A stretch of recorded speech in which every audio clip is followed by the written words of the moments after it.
Jorge Oteiza habla de su escultura como vacío, un espacio desocupado en el que ha desaparecido la masa.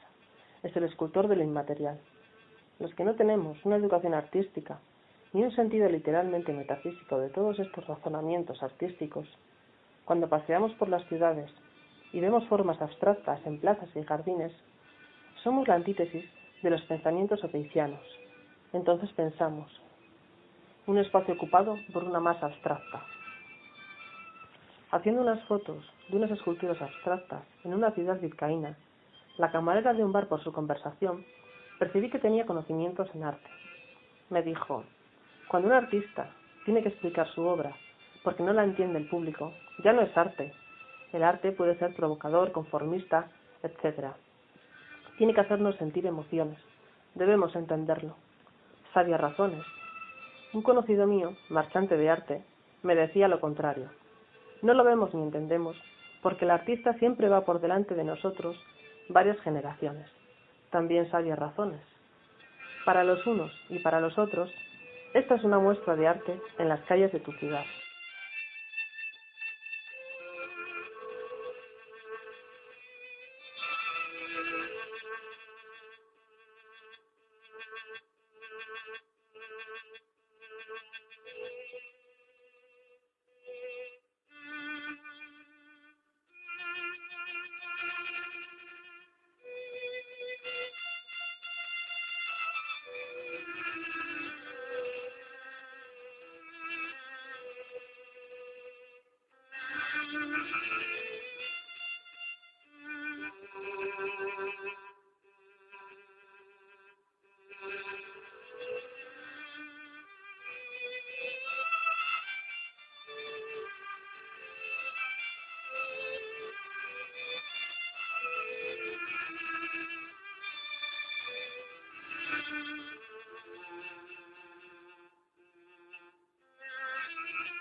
En todo mi pueblo hay un museo al aire libre, ya sea de historia, botánico, agrario, de razas de perros, de especies marinas, de colores del mar, del campo y del cielo, arte callejero.